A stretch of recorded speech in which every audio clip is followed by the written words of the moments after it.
मेरे प्यारे साथियों, नमस्कार। फ्रेंड्स, आपको याद होगा कि कल अपनी बात मैंने विश्वसनीयता पर समाप्त की थी, लेकिन वो पूरी नहीं हुई थी। आज मैं उसी विषय को आगे बढ़ाने जा रहा हूं और उसके केंद्र में है इंटीग्रिटी। यानी कि इंटीग्रिटी का न्यूक्लियस है विश्वसनीयता। न्यूक्लियस आप समझते हैं, केंद्र, धुरी। इंटीग्रिटी, और इंटीग्रिटी आपके बकायदे सिलेबस में है।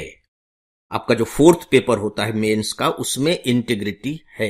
तो मुझे लगा कि नहीं, इसके बहाने इंटीग्रिटी पर बात हो जाएगी, समझने के लिहाज से, याद करने की दृष्टि से नहीं।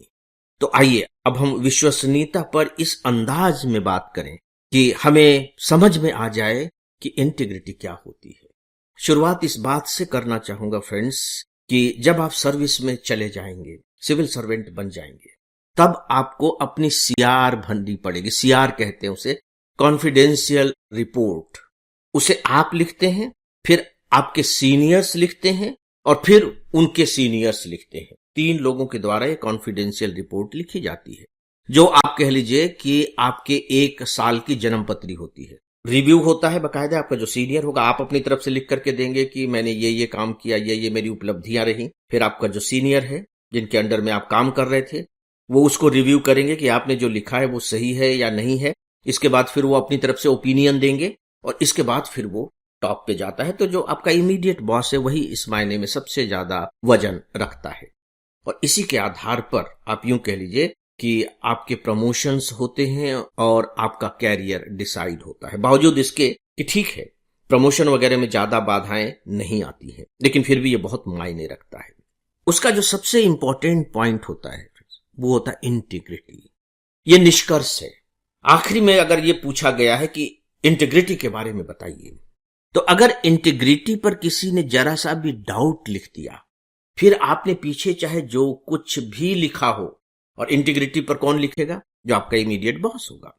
कि नहीं, जो इंटीग्रिटी है वो बियॉन्ड द डाउट है, मतलब उस पर हम कोई भी संदेह नहीं कर सकते। बावजूद इसके कि ठीक है, वो काम करने में थोड़ा सा ढीला है, जिम्मेदारी नहीं लेता है, नए कामों से घबराता है, लीडरशिप क्वालिटी नहीं है, कम्युनिकेशन स्किल भी बहुत अच्छी नहीं है, लेकिन उसकी जो इंटीग्रिटी है ना, उस पर हम डाउट नहीं कर सकते।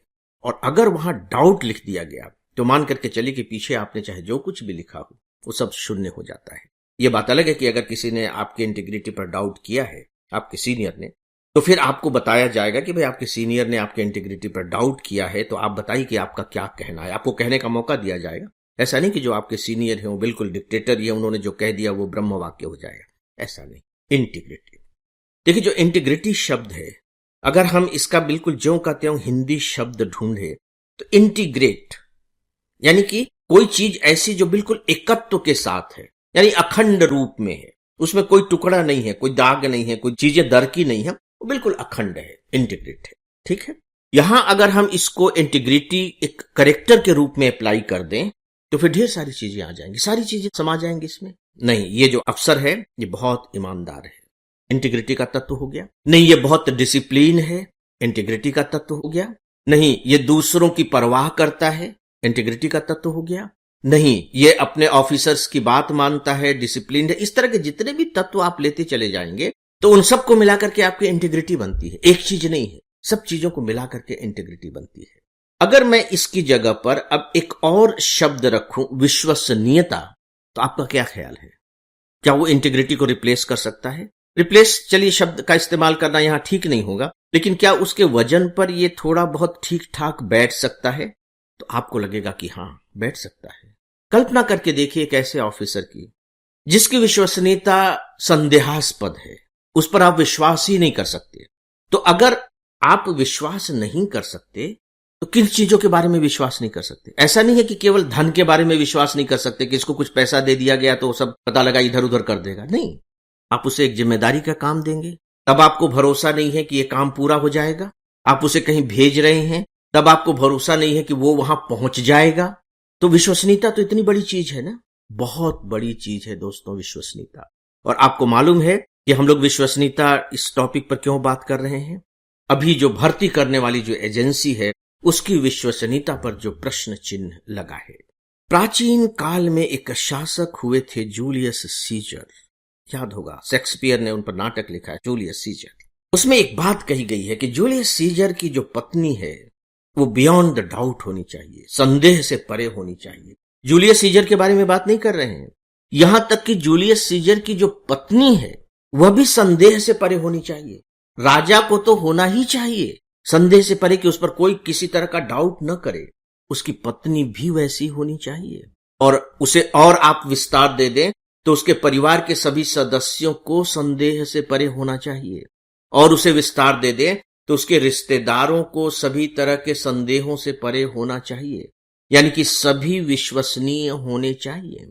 क्योंकि जब विश्वास खत्म होता है, कल्पना करके देखिए, मैंने कल आप सबसे कहा भी था कि इस पर आप सब थोड़ा सा विचार कीजिए। घर हमारा परिवार है, परिवार के सदस्य हैं, कब तक हमारे संबंध अच्छे बने रहते हैं? सोचिए, जब तक कि हम सबका एक दूसरे पर विश्वास बना रहता है, और जैसे ही विश्वास खंडित होता है संबंध कमजोर पड़ने शुरू हो जाते हैं। बाहर के लोग घर के अंदर न आए, इसके लिए हम अंदर से कुंडी लगा लेते हैं। क्योंकि बाहर के लोगों पर हमारा विश्वास नहीं है तो रात में हम अपना दरवाजा अंदर से बंद कर लेते हैं। लेकिन हमारे घर के सदस्य तो सभी अंदर ही हैं, वो तो बड़े आराम से बाहर जा सकते हैं, लेकिन हम उनके लिए कुंडी नहीं लगाते। क्यों? क्योंकि घर के सदस्यों पर हमारा विश्वास है।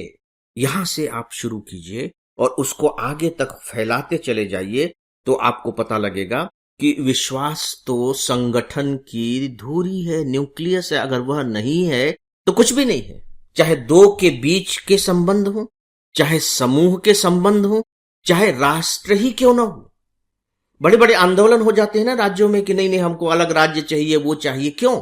क्योंकि देश पर उनको विश्वास नहीं रह गया कि हमारी संस्कृति की रक्षा हो सकेगी, हमारी भाषा की रक्षा हो सकेगी, हमारा विकास हो सकेगा। तो कहते हैं कि नहीं, हमारे राज्य को विभाजित कर दिया जाए, हमें अपना राज्य दे दिया जाए।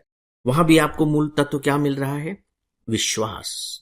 विश्वास ही मिल रहा है। आप किसी डॉक्टर के पास जाते हैं, अपनी जिंदगी सौंप देते हैं, ऑपरेशन कर रहा है डॉक्टर। किसके आधार पर आपने अपनी जिंदगी सौंप दी है? आपके परिवार वालों ने आपकी जिंदगी उस डॉक्टर को सौंप दी है, केवल इस आधार पर कि डॉक्टर पर विश्वास है। आप नए शहर में जाते हैं, रेस्टोरेंट में खाना खाने जाते हैं, किस आधार पर? कि नहीं, यहां मुझे भोजन है, भोजन में मुझे पॉइजन नहीं मिलेगा। यही तो है दोस्तों, सोच करके देखिए। आप अमेरिका जाते हैं, वहां आपको डॉलर दे दिया जाता है और आप डॉलर ले लेते हैं। डॉलर की वैल्यू कितनी है? वो भी तो करेंसी ही है ना, उसकी कोई वैल्यू नहीं है। लेकिन आपको लगता है कि नहीं, ये जो $1 मुझे मिला है ये 85 रुपए के बराबर है, इसके बदले में मुझे 85 इंडियन करेंसी मिल जाएंगे। किस आधार पर? क्यों आप डॉलर ले रहे हैं? क्योंकि आपको विश्वास है कि नहीं, ये केवल कागज नहीं है, ये करेंसी है। भगवान को आपने देखा है? किसने देखा है? भगवान क्या प्रमाणित है? क्या भगवान अपना प्रमाण प्रस्तुत कर सकते हैं? लेकिन आप कितना बड़ा विश्वास उन पर करते हैं, जिसे हम विश्वास शब्द नहीं कह के आस्था कहते हैं। आस्था, विश्वास से भी आगे की बात आस्था। क्यों? सोच करके देखिए। इसलिए कि हमारी आस्था है, हम नहीं जानते है कि नहीं है। हम रात में सोते हैं, सांस चलती रहती है, क्या हम इस डर से सोते हैं कि पता नहीं हम सुबह उठेंगे कि नहीं उठेंगे? और ऐसा हो सकता है कि हम सुबह ना उठें, लेकिन हम रात में सो जाते हैं इत्मीनान से और सुबह उठ जाते हैं। किस विश्वास से सोते हैं? कि नहीं, सुबह हम जगते हुए उठ जाएंगे, यानी कि जीवित रहेंगे। दोस्तों, यह है विश्वास। ये विश्वास संस्थानों पर उतना ही लागू होता है। आप देखिए कि किस तरीके से कॉन्फ्लिक्ट ऑफ इंटरेस्ट न पैदा हो।